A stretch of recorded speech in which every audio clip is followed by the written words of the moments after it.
pokoknya sampai akan itu belum pasti dia tuh jodoh kita atau bukan. Tapi ini kalau mau bertanya nih, apakah masing-masing ini merasa pasangan ideal?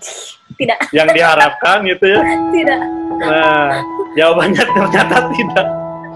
Dan kalau kita mau jujur, apakah banyak orang itu yang mendapatkan pasangan yang sesuai dengan impiannya, sesuai kriterianya atau tidak? Terus jadinya aku mah resolve Kan antara kita kalau kan- misalkan tidak ideal, terus nanti bisa sampai 10 tahun.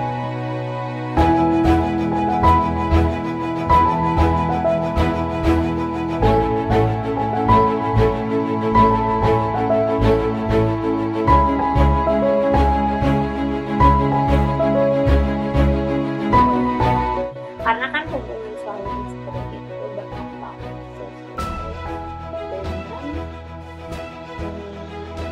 waktu pernikahan. Jadi kan di kemarin kita sempat bahas soal komunikasi ya. Jadi intinya sih komunikasi gitu. Bahkan menikah itu usaha untuk mengenal orang baru lebih dalam dibanding orang tua kita sendiri gitu. Iya. Jadi butuh usaha gitu. Pada akhirnya kita tuh kenalan terus tiap hari gitu. Oh ternyata begini ya, ternyata begini. Di tahun sekian dia bisa berubah sikap gitu ya. Di tahun sekian berubah sikap, apalagi kalau udah punya anak. Ya kan, terus udah punya anak kita tuh berubah jadi bapak dan ibu gitu kan. Intinya kan gini, banyak sebetulnya yang ketika kita punya kriteria, punya impian gitu, iya. itu pasti belum tentu semuanya terpenuhi. Tapi ketika kita sudah memutuskan menikah, itu kan itu ada proses pengenalan lagi. Jadi taaruf atau pacaran di sebelum nikah bukan akhir, malah jadi awal. Karena justru setelah nikah mungkin banyak sifat-sifat pasangan yang baru mengejutkan, banyak kejutan.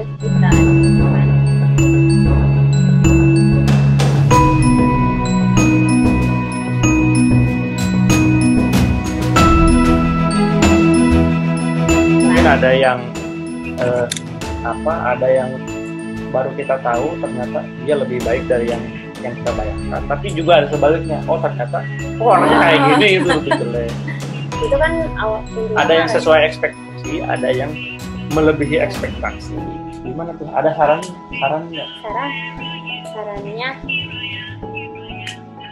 kalau di pernikahan kita kan dirinya yang mengerti, memberi ruang. Kalau saya kan tipe orangnya tuh yang ngotot gitu, terus terorganisir. Ala manajer banget pokoknya, tek gitu kan. Terus si Akang ini orangnya santai gitu kan. Awalnya sempet bete sih, kesel gitu kan, ini orang ya gregetan gitu kan. Tapi kesini-kesininya pada akhirnya memang Allah itu memberikan apa yang kita butuhkan gitu. Memang kita tuh fusi, kepribadian kita tuh setelah menikah itu saling mempengaruhi.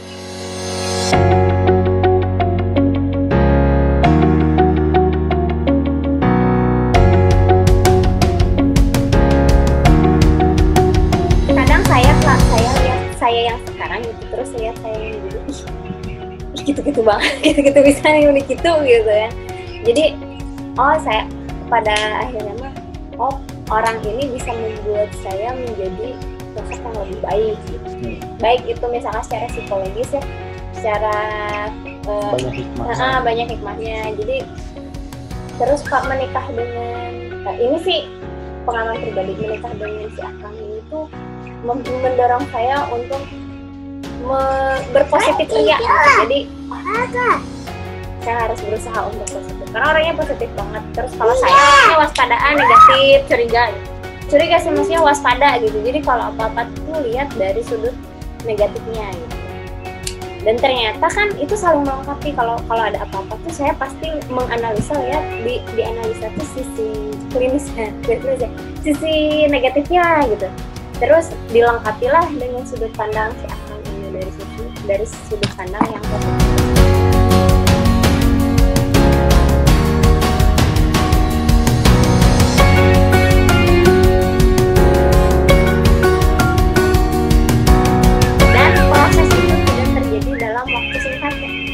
Kita juga ribut. Kalau saya tipenya kalau ngambek dia kebalikannya. kalau si Akang ngambek ngomong gitu kan. Jadi kalau saya saking ngambeknya nggak bisa ngomong, diem gitu. Tapi pokoknya emang ya dengan proses begitulah gitu, ngambek. Jadi kita juga butuh mempelajari cara komunikasi. Cara komunikasi itu tidak menggunakan proses. Pas ada lahir anak pertama. Itu pengalaman 10 tahun pertama ya. Nanti 10 tahun ke depan ya pasti beda. Terus pas lahir anak pertama juga kan beda lagi, berubah lagi. Kalau dulu bisa ngambek tuh lama, kesel teh lama bisa, tapi pas udah punya anak kan nggak mungkin. Jadi ini yang anak itu mencairkan suasana, mau nggak mau harus ngomong. Jadi awalnya mau ngambek tapi kan mau minta tolong itu apa ini gitu kan, jadi akhirnya ya udah cair.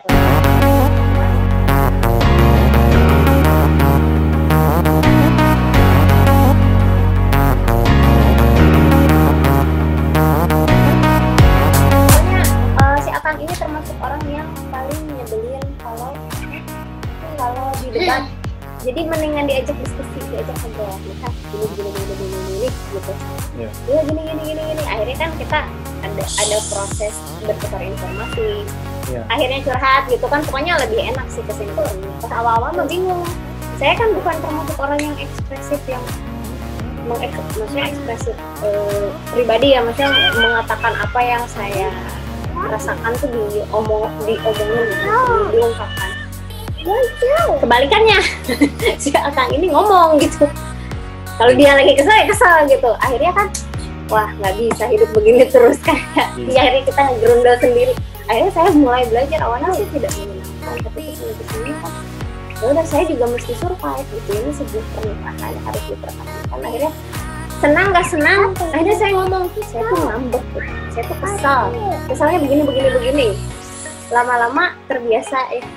Pokoknya proses membangun komunikasi juga lama sih. Dan sampai sekarang juga masih gitu.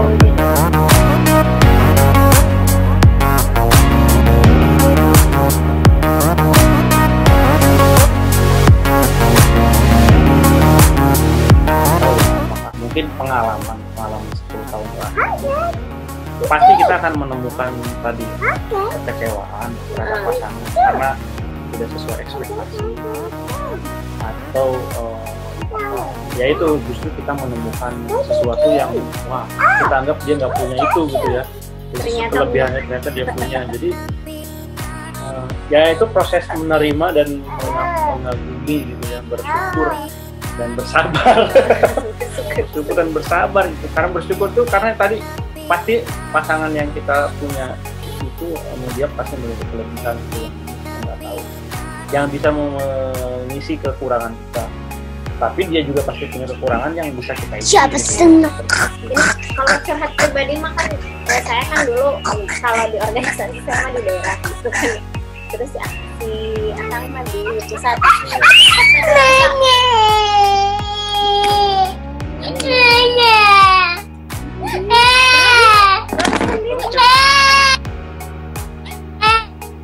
Tuh. Yeay.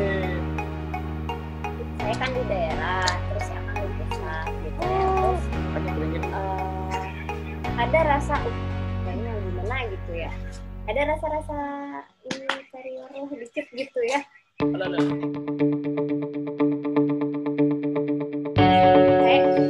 Sebenarnya kuliah psikologi itu amat sangat membantu saya gitu, karena kalau di psikologi itu kan ada psikodiagnostik nanti ada.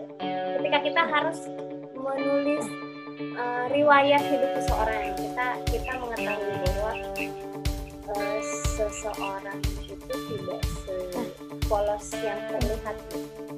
Dia memiliki cerita masing-masing. Ada banyak misteri gitu. Nah, saya juga berpatokan ke situ gitu. Saya pas melihat itu, wah emang sih kalau lihat dari luar kebanting gitu kan ya. Sepede-pedenya saya tetap gitu agak nggak nyaman. Termasuk nggak nyamannya saya berarti kan dilihat orang-orang yang dalam sorotan gitu, wah deket sama bla bla bla bla gitu kan ya. Tapi saya tetap percaya bahwa dia tuh pasti punya kekurangan sendiri. Dia juga, maksudnya yang saya lihat itu belum semuanya gitu. Saya punya kelebihan dan kekurangan, dia juga begitu. Entah di mana itu ketemunya gitu kan ya, entah ya di mana itu ketemunya gitu, dan entah kapan juga terlihatnya gitu. Tapi dari situ saya mulai pede aja gitu, pede lah. Dia juga manusia, pasti ada banget.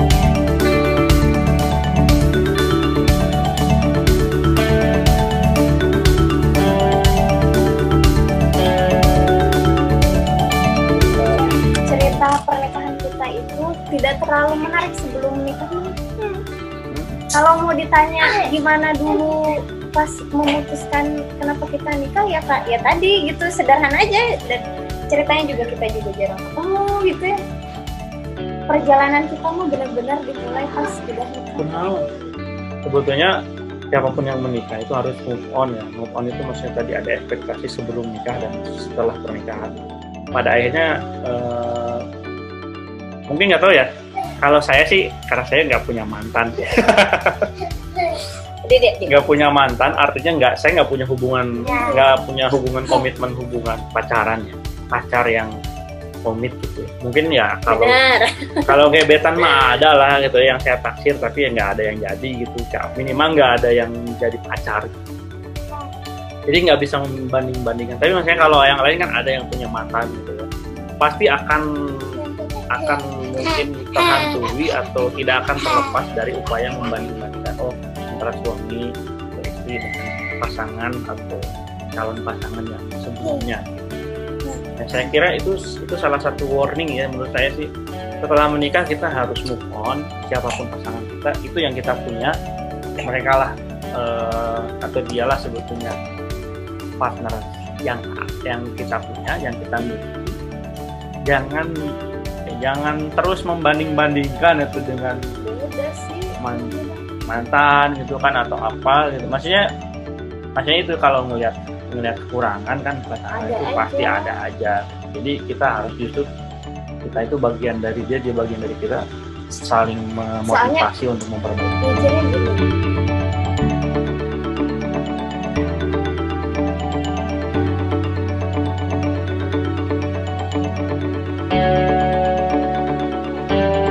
Kita lihat dari mantan gitu kan ya, nggak kayak mantan saya bla bla bla gitu ya, si suami ini tuh gini. Belum tentu nanti kalau kita jadi beneran nikah misalkan sama yang mantan kita itu, apa kita itu akan sebahagia sekarang misalkan ya? Apa mungkin dia akan berubah gitu kan? Malah kalau dulu pas pacaran mesra-mesra misalkan ya, orangnya romantis, bisa jadi pas nikah ternyata berubah gitu kan ya. Jadi ada modenya, ada mode pacaran, ada mode pernikahan. Jadi pokoknya pasti belum tentu gitu. Intinya mah saya termasuk yang kayak apaan sih pacaran, kalau misalnya ditanya kenapa kamu suka sama saya, misalnya ada yang nembak gitu, soalnya kamu cantik katanya. Iya. Bukan gimana, kalau alasannya saya cantik gitu kan ya, berarti kalau saya nggak seperti saya sekarang, dia tuh nggak bakalan mau lirik saya gitu. Atau misalkan ya pokoknya yang terlihat lah, misalkan kamu keren, itu abstrak gitu. Pokoknya saya tuh kalau suka orang gitu, diajak ngobrol, nyambung nggak? Minimal kalau diajak ngobrol kita bisa ngobrol gitu. Kalau ada apa-apa tuh ngobrol. Misalkan dia cantik tiba-tiba tabrakan, besoknya mukanya ringsek lah. Ya. Itu mah hal-hal yang sederhana gitu.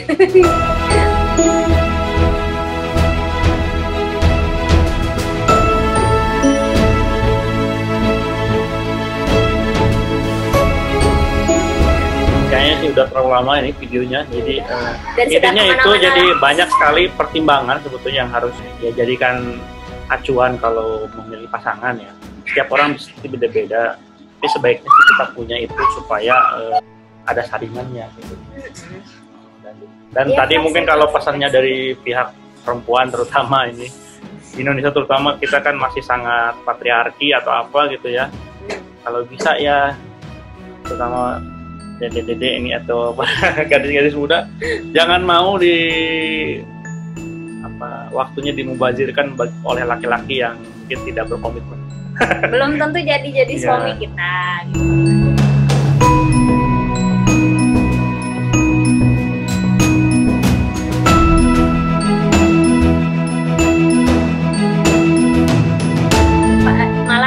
sakit. Terus itu belum tentu jadi suami, sakit hatinya iya, waktu terbuang gitu kan, sayang. Mendingan kalau emang minat tapi belum berani mah, mendingan kita jadi teman ngobrol, teman Jadi diskusi. apa tuh pesan terakhir?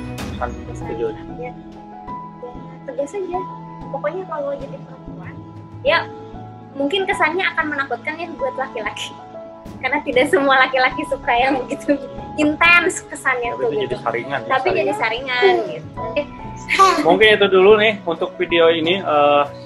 Jadi mudah-mudahan ada manfaatnya. Ini bapak-bapak kan bapak-bapak saringan. ya kalau bapak-bapaknya sama itu. Jadi kalau kita serius ya, serius harus buktikan kalau kita memang serius. Gitu ya. Berani ketemu, berani berjanji, menjanjikan sesuatu. Misalkan ya kalau pacaran, targetnya mau nikah gitu. Kalau enggak ya ngapain aja, mendingan kita mengembangkan diri untuk hal-hal yang lain ya. Karena kan itu butuh effort, butuh waktu ya untuk pacaran, untuk mendekati Investasinya seseorang. banyak. Saya kira sih kalau belum siap atau kita memang belum punya niat untuk keluarga, ya mungkin fokusnya harus lain.